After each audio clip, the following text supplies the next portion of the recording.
요즘 해외여행 계획 세우시거나 자녀 유학 보내시는 분들 환전할 때 깜짝 놀라신 적 있으십니까? 공항 환전소 전광판을 보면 1달러 살 때 1,550원이 찍혀 있습니다. 불과 반년 전만 해도 1,350원 정도였는데 말이죠. 마트에서 장 보실 때도 느끼실 겁니다. 수입 식품 가격이 슬금슬금 오르고 있다는 걸요. 그런데 이게 단순히 물건값이 오른 걸까요? 사실은 더 근본적인 문제가 있습니다. 바로 환율입니다. 원화 가치가 떨어지면서 우리가 외국 돈을 쓸 때마다 더 많은 돈을 내야 하는 상황이 된 거죠. 정부는 이 문제가 심각하다고 판단했습니다. 그래서 특단의 대책을 내놨어요. 바로 국민연금을 활용하겠다는 겁니다. 우리가 평생 납부한 국민연금 말이죠. 그런데 이 대책을 두고 말들이 많습니다. 오늘은 환율이 왜 이렇게 오르는지, 정부가 왜 국민연금을 끌어들이려는지, 그리고 이게 우리 노후 자금에 어떤 영향을 미칠 수 있는지 차근차근 살펴보겠습니다. 구독과 좋아요, 알림 설정까지 눌러두시고요. 자, 그럼 시작하겠습니다. 환전소 전광판 앞에 서면 바로 체감됩니다. 숫자가 심상치 않습니다. 외환시장 기준 환율은 1,470원인데 실제로 달러를 살 때는 수수료가 붙어 1,550원이 찍혀 있어요. 미국 여행을 준비하는 사람들은 한숨을 쉽니다. 100만 원을 환전해도 650달러 정도밖에 못 받는 겁니다. 작년 같았으면 740달러는 받았을 텐데요. 인천공항 출국장도 마찬가지입니다. 자녀 유학 보내시는 부모님들이 송금 준비를 하고 있습니다. 한 달 생활비로 2,000달러를 보내려면 310만 원이 필요합니다. 작년에는 270만 원이면 됐는데 말이죠. 한 달에 40만 원씩 더 드는 겁니다. 1년이면 480만 원 차이예요. 여기서 중요한 포인트 하나 짚고 가겠습니다. 환율이 올랐다는 건 원화 가치가 떨어졌다는 뜻입니다. 6개월 만에 시장 환율이 1,450원에서 1,470원으로 뛰었어요. 120원 올랐습니다. 약 9% 상승한 겁니다. 이게 얼마나 빠른 속도인지 아십니까? 1997년 외환위기 때를 제외하면 최근 20년간 가장 가파른 상승세라고 합니다. 보셨습니까? 환율 상승은 일부 사람만의 문제가 아닙니다. 우리 모두의 생활비와 직결되는 문제거든요. 그럼 환율은 왜 오르는 걸까요? 경제학에서는 간단하게 설명합니다. 달러를 원하는 사람은 많은데 달러를 내놓는 사람이 적어서 그렇다고요. 수요는 많고 공급은 적으니 가격이 오르는 겁니다. 그런데 여기서 질문이 생깁니다. 왜 갑자기 달러를 찾는 사람이 늘어난 걸까요? 이제부터 원인은 세 가지로 나눠서 살펴보겠습니다. 첫 번째, 외국인 투자자들이 한국 주식을 팔고 떠나고 있습니다. 코스피가 부진하니까요. 이번 달에만 13조 원어치 주식을 팔았다고 합니다. 13조 원을 달러로 바꾸려면 외환시장에서 얼마나 많은 달러가 필요할까요? 엄청난 양이죠. 두 번째, 국내 개인 투자자들이 미국 주식을 사고 있습니다. 인공지능 열풍으로 미국 증시가 좋으니까요. 올해 개인 투자자들이 해외 주식을 사는데 쓴 돈이 43조 원이라고 합니다. 작년의 3배 수준이에요. 환율이 치솟던 10월에만 10조 원어치를 샀다고 합니다. 역대 최고치입니다. 세 번째, 기업들이 달러를 쌓아두고 있습니다. 환율이 계속 오르니까 나중에 바꾸는 게 유리하다고 판단하는 거죠. 기업들의 외화예금 잔액이 134조 원이라고 합니다. 이것도 역대 최고예요. 문제는 이렇게 달러를 쌓아두면 시장에 풀리는 달러가 줄어든다는 겁니다. 한 줄로 정리하겠습니다. 외국인은 달러를 가지고 나가고 개인은 달러를 사서 미국 주식 사고 기업은 달러를 쌓아두고 있습니다. 달러 수요는 폭발하는데 공급은 줄어드는 겁니다. 이건 단순한 가격 문제가 아니에요. 달러로 움직이는 힘이 어디에 있느냐의 문제거든요. 비유 하나 드리겠습니다. 외환시장을 수도꼭지와 욕조로 생각해보세요. 수도꼭지에서는 달러가 나오고 욕조에는 달러가 고입니다. 그런데 지금 뭐가 일어나고 있냐면요. 수도꼭지는 점점 잠기고 있어요. 기업들이 달러를 안 내놓으니까요. 동시에 욕조 배수구는 활짝 열려 있습니다. 외국인들이 달러를 빼가고 개인들도 달러를 퍼가니까요. 욕조물이 금방 줄어들겠죠? 그럼 환율이 오르면 실생활에서 뭐가 달라질까요? 마트 수입식품 코너를 보시죠. 올리브유 한 병이 작년에는 15,000원이었는데 지금은 17,000원입니다. 2,000원 올랐어요. 왜 그럴까요? 올리브유는 대부분 유럽에서 수입하거든요. 환율이 오르면 같은 제품을 사는데 더 많은 원화가 필요합니다. 결국 소비자 가격에 반영되는 거죠. 이게 가게만의 문제가 아니죠. 제조업체는 더 심각합니다. 휴대폰을 만드는 회사를 생각해보세요. 반도체 칩, 디스플레이, 배터리 부품, 상당수를 해외에서 수입합니다. 환율이 오르면 부품 가격이 오르죠. 인건비는 그대로인데 원가는 오르니 수익성이 악화됩니다.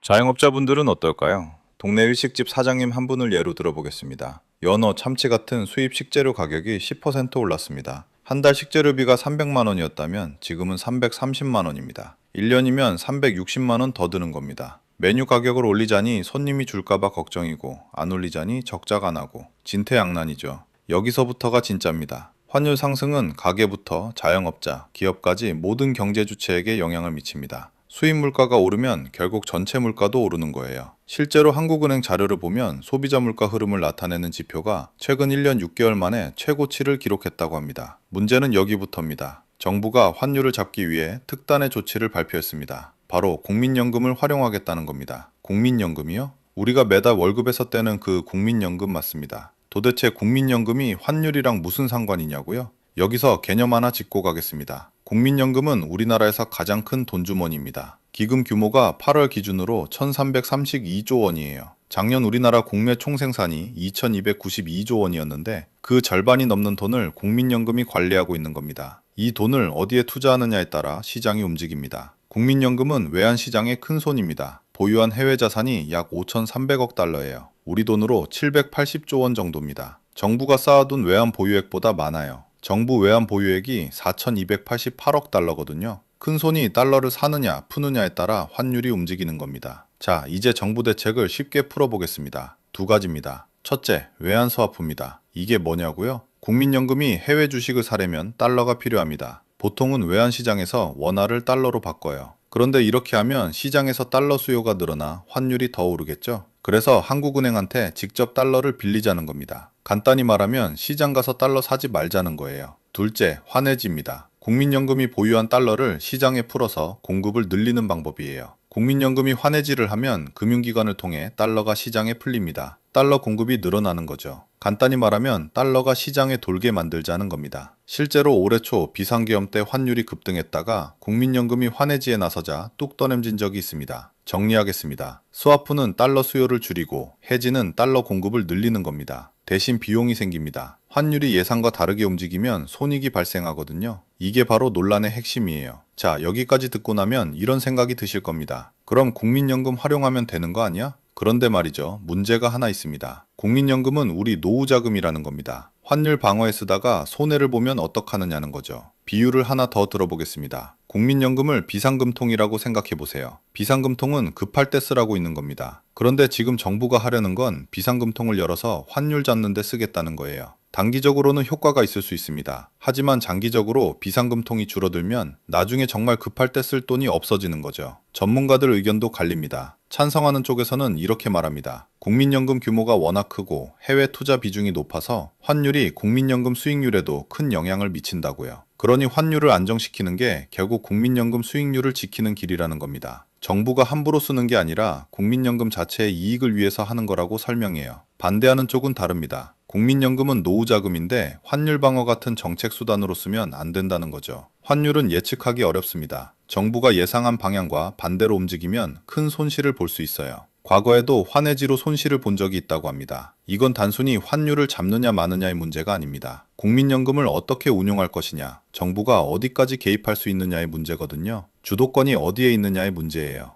여러분의 노후자금이 걸린 문제입니다. 앞으로 환율은 어떻게 될까요? 두 가지 시나리오를 생각해 볼 수 있습니다. 첫 번째, 정부 대책이 효과를 발휘하는 경우입니다. 국민연금이 외환스와프와 환해지를 적극적으로 활용하면 단기적으로 달러 공급이 늘어납니다. 환율이 내려갈 수 있어요. 1,400원대 초반까지 떨어질 가능성도 있습니다. 이렇게 되면 수입물가 상승 압력이 줄어듭니다. 하지만 여기에는 조건이 있습니다. 외국인 투자자들이 한국 주식을 계속 팔고 나가면 소용없습니다. 개인 투자자들이 미국 주식을 계속 사들이는 것도 마찬가지고요. 근본적으로 달러 수요가 줄어들지 않으면 환율은 다시 오를 수 있습니다. 정부 대책은 일시적 효과에 그칠 가능성이 있다는 뜻이죠. 두 번째, 대책이 효과가 없거나 부작용이 나타나는 경우입니다. 국민연금이 환해지에 나섰는데 환율이 예상과 반대로 더 오르면 어떻게 될까요? 국민연금은 손실을 봅니다. 환해지로 고정한 환율보다 실제 환율이 높아지면 그 차액만큼 손해를 보는 거거든요. 이런 일이 반복되면 국민연금 수익률이 떨어집니다. 더 나쁜 시나리오도 있습니다. 정부가 국민연금을 정책 수단으로 쓴다는 선례를 남기는 거죠. 한번 문을 열면 다음에도 쉽게 열릴 수 있습니다. 환율뿐 아니라 주식시장, 부동산 시장 안정화에도 국민연금을 동원할 수 있다는 얘기가 나올 수 있어요. 국민연금의 독립성과 안정성이 흔들리는 겁니다. 여기서 여러분께 선택지를 드리겠습니다. 지금 상황에서 개인이 할 수 있는 선택은 뭘까요? 세 가지로 나눠보겠습니다. 선택 A, 달러 자산 확보입니다. 환율이 계속 오를 거라고 판단하시면 달러 예금을 들거나 달러 표시 자산을 사는 거죠. 미국 주식이나 달러 채권 같은 겁니다. 환율이 오르면 자산 가치도 오르니까 환차익을 볼 수 있어요. 장점은 명확합니다. 환율 상승 국면에서 수익을 낼 수 있어요. 단점도 있습니다. 환율이 떨어지면 손실을 보거든요. 환전 수수료도 부담이고요. 적합한 사람은 여유 자금이 있고 환율 변동을 감당할 수 있는 분들입니다. 단기 투자 경험이 있으면 더 좋고요. 선택 B, 원화 자산 유지입니다. 환율이 단기적으로 오르더라도 장기적으로는 안정될 거라고 보는 거죠. 정부 대책이 효과를 발휘하고 글로벌 경제가 안정되면 환율도 내려올 수 있습니다. 그냥 원화 예금이나 국내 주식을 그대로 유지하는 겁니다. 장점은 환전 수수료 같은 추가 비용이 없다는 거예요. 환율 변동 리스크도 없고요. 단점은 환율이 계속 오르면 실질 자산 가치가 줄어든다는 겁니다. 수입 물가 상승으로 구매력도 떨어지고요. 적합한 사람은 장기 투자 관점을 가진 분들입니다. 단기 변동성에 일희일비하지 않는 분들이죠. 선택 C, 분산 투자입니다.